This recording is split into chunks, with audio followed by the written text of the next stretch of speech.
IMO Week, le podcast. Spécial MIPIM 2021, les 7 et 8 septembre, Palais des Festivals de Cannes. Nous sommes avec Michael Nogal, député de Haute-Garonne, mais aussi président du CNH. Vous êtes au MIPIM et on n'a jamais autant parlé, j'ai l'impression, au MIPIM de logement que cette année. Ça doit vous faire plaisir ? Bien sûr, ça me fait plaisir. On est dans une période charnière, je crois, après la crise qu'on a vécue, la crise de la Covid. Et je suis ravi de voir que des acteurs institutionnels, et Gessina, pour ne pas les nommer, avec Mecca Brunel, sa présidente, sont des acteurs qui, historiquement, étaient plus sur du bureau et sur de la surface commerciale plutôt que sur du résidentiel. Et on voit l'intérêt retrouvé chez les bailleurs institutionnels pour le résidentiel. Donc derrière, très concrètement, c'est des réponses nouvelles de logement pour plus de Français, en particulier dans les zones tendues où on a besoin de construire plus, à la fois plus de logements étudiants, plus de logements abordables, de logements intermédiaires. Et je crois que la participation de tous les acteurs et le fait d'avoir ici réunis à Cannes pour le MIPIM les élus locaux, les promoteurs, les foncières, le gouvernement, le Parlement aussi, eh bien je crois que c'est de bon augure pour la suite. Alors il y a cette nécessité de construire plus, de créer plus de logements à partir de l'existant aussi, mais sur toutes les lèvres, il y a aussi la question de la difficulté à construire. Je pense au permis de construire, certainement plus difficile à obtenir qu'auparavant. Il y a des maires qui se sont exprimés d'ailleurs. Votre analyse à vous ? La difficulté avec les retards qu'on a pris dans la construction, puisqu'on manque aujourd'hui de logements en France, et ces derniers mois ont été évidemment, ça a été une période très difficile. Quand vous interrogez les maires, en réalité, vous avez de multiples raisons, une diversité de raisons qui font qu'ils ne veulent pas construire plus. Soit parce qu'ils ont peur des conséquences sur l'aménagement plus global de leur territoire, parce que des logements, ça implique aussi de construire des infrastructures telles que des gymnases, des écoles, et donc c'est quelque chose qui se pense aussi sur le long terme. Vous avez parfois la pression des habitants de la commune qui vous disent non, là, on a atteint une taille critique qui fait que on peut éventuellement un peu densifier, mais construire plus, c'est difficile à faire accepter aussi parfois à la population. Et puis vous avez aussi des élus qui arrivent dans des exécutifs locaux où on se rend compte que la compétence de l'urbanisme et de l'habitat ne sont pas des choses qui sont des choses très complexes.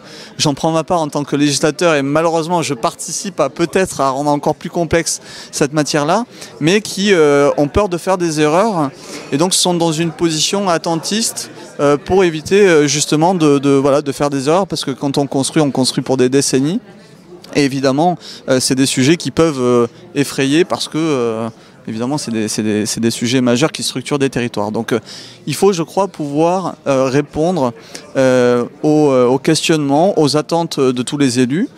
Certains élus mettent en avant le sujet fiscal en fonction que vous construisez du logement libre, du logement social. Il y a cette fameuse exonération de la taxe foncière sur les propriétés bâties pour les bailleurs sociaux. Comment on la compense ? Est-ce qu'on la compense de la même façon partout ? Est-ce qu'on la compense en faisant une différence entre le logement social, demain le logement intermédiaire parce qu'on veut pousser le logement intermédiaire ? Voilà, c'est des sujets que l'on se pose, et le gouvernement, Jean Castex, le Premier ministre, et Emmanuelle Wargon, ministre du Logement, ont lancé au début de l'été une commission dite commission Rebsamen, puisqu'elle est présidée par François Rebsamen, et on travaille depuis le mois de mai, mois de juin sur des pistes qui permettraient de déverrouiller la construction en France, mais de le faire de manière durable. Voilà. On a aujourd'hui en France des dispositifs qui sont votés à l'occasion des budgets, donc on les vote à l'automne pour les années qui suivent. Je crois qu'il faut arriver à voir un peu plus loin, et donc cette commission dont je fais partie et qui compte à la fois des parlementaires, des élus locaux, des acteurs privés, réfléchit, planche sur ces solutions de court et moyen terme, et aussi de long terme, parce que moi je crois beaucoup en la contractualisation avec les collectivités. Et je suis assez peu dans la coercition vis-à-vis des élus locaux qui ont le permis de construire. Certains disent il faut passer le permis de construire à l'intercommunalité. D'autres disent il faut faire intervenir le préfet. On voit les limites de ces raisonnements sur le terrain. Parce que sur le terrain, les élus locaux, l'État déconcentré sont dans une logique partenariale. Et moi aujourd'hui, en tant que législateur, en tant que parlementaire et président du Conseil national de l'habitat, le message que j'aimerais envoyer sur le logement, et je crois que le MIPIM c'est une bonne occasion pour ça, c'est de dire que chacun peut être gagnant dans la construction.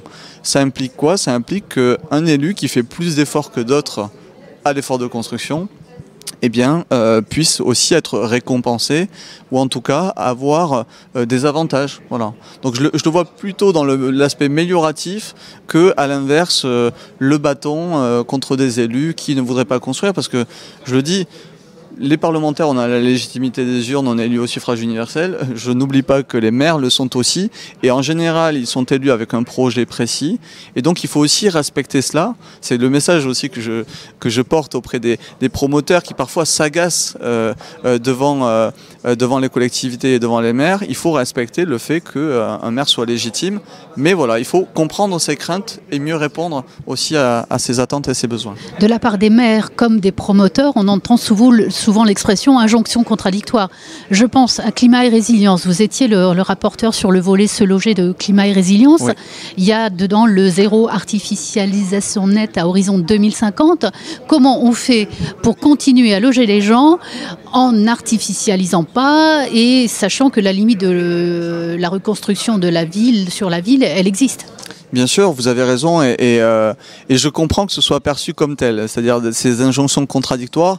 La réalité, d'abord, il faut partir d'un constat. Le constat, c'est qu'aujourd'hui, en 2021, on n'a plus le choix. On ne peut plus reculer face à l'urgence climatique. Donc ça implique quoi? Ça implique que demain, on devra avoir un parc de logements et de bureaux plus efficient sur le plan énergétique, à la fois plus économe, mais aussi qui émet moins de CO2 qu'aujourd'hui.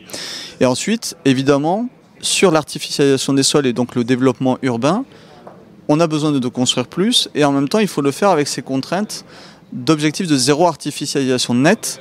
Ça c'est dans un objectif un peu plus lointain. Aujourd'hui on est dans un rythme de réduction de l'artificialisation. Voilà, on parle d'un département artificialisé tous les 10 ans ou de 5 terrains de football artificialisés en 1 heure, chaque heure en France. Bon voilà, ça vous donne un ordre d'idée.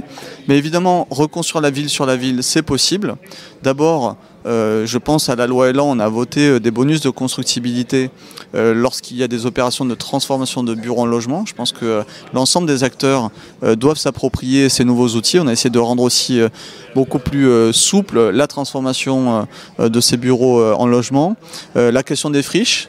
Et je crois que le fonds friche, au cœur du plan France Relance, doté de 650 millions d'euros, c'est de l'avis des collectivités et des acteurs, c'est un outil intéressant qu'il faudra peut-être doper encore dans les budgets. On entend qu'il n'est pas suffisant déjà. Qu'il n'est pas suffisant. Donc ça prouve que ça marche et qu'il faut que l'État l'entende et qu'on sache aussi mettre les budgets en face pour reconfigurer des friches. Parce qu'en réalité, il y en a beaucoup. Puis je n'oublie pas le sujet des logements vacants. Mais là aussi, beaucoup de fantasmes en France sur ces logements vacants. La réalité, pour avoir bien travaillé sur le sujet, c'est que vous avez plus de la moitié de ces logements vacants. On estime entre 2 et 3 millions de logements vacants en France, qui le sont, mais qui ne sont pas directement habitables. C'est-à-dire qu'ils nécessitent des travaux. Et donc évidemment, rénovation et construction doivent aller de pair. Construction sur la ville elle-même. Évitons le plus possible les modèles de développement avec le centre commercial. Vous avez vu qu'il y a aussi des moratoires sur l'interdiction de construction nouvelle de centres commerciaux de 40 000 m² comme on les a dans beaucoup de nos territoires. Et derrière, voilà, essayer de faire en sorte de revitaliser les centres-villes. C'est le plan Action Cœur de Ville issu là aussi de la loi Elan. Voilà, il y a tout plein d'outils. Et moi, ce que je dis aux acteurs, et c'est vraiment le message que je veux faire passer, c'est que les lois que l'on a votées sont des boîtes à outils qu'ils doivent s'approprier. Et nous, on est là pour être des facilitateurs et pour faire en sorte que ça fonctionne sur le terrain. Mais les solutions qui valent à Paris ne sont pas les mêmes à Cannes, à Toulouse, dans la Creuse ou en Bretagne. Une dernière question, Michaël Nogal. Beaucoup de professionnels de l'immobilier, de la construction, souhaitent que les questions de logement soient inscrites dans les programmes des candidats aux élections présidentielles. Si Emmanuel Macron est candidat, ferez-vous partie de ceux qui vont pousser pour ça, justement? Bien sûr, moi je travaille depuis que je suis élu, depuis 2017, sur ces questions-là. Et je vous dévoile un petit scoop, mais nous travaillons d'ores et déjà sur le programme et les futures mesures. J'ai par exemple une proposition de loi qui n'a pas pu aboutir durant ce mandat en raison de la crise sanitaire, mais c'est sûr que ça va nourrir le programme. Et puis je veux aussi évoquer l'initiative prise par Emmanuel Wargon, Habiter la ville de demain, qui est une grande consultation nationale avec plusieurs déplacements de la ministre dans tous les territoires et qui vise justement à retrouver une vision commune avec l'ensemble des acteurs sur qu'est-ce que doit être la ville de demain. Et ce sera aussi l'occasion de faire des arbitrages entre ce dont on a besoin, c'est-à-dire réduire l'artificialisation des sols, mieux répondre aux besoins des Français, parce qu'aujourd'hui des Français se retrouvent bloqués dans la vie à cause de la question du logement. Et donc il nous faut pouvoir répondre à tout ça, sujets environnementaux, sociaux, économiques, et cette consultation nous permettra de le faire. Et je suis certain qu'elle alimentera beaucoup de programmes des candidats à l'élection présidentielle. Et j'imagine que vous allez y contribuer, puisque vous évoquez l'aspect social, l'aspect sociétal même. Vous avez remis en début d'année un rapport justement sur la mixité sociale dans le logement. Donc j'imagine que vous avez déjà des éléments de réponse. Oui, on a des éléments de réponse. On planche depuis plusieurs semaines et le calendrier va nous permettre aussi d'avancer sur ces questions-là. Donc voilà, je donne rendez-vous aux personnes qui nous écoutent en leur disant que le logement, en les rassurant aussi sur le fait que le logement fera bien partie des priorités, en tout cas pour La République En Marche et pour Emmanuel Macron pour la prochaine échéance de 2022. Merci beaucoup Michael Nogal. Merci à vous. Imo Week, le podcast. Spécial MIPIM 2021, les 7 et 8 septembre, Palais des Festivals de Cannes.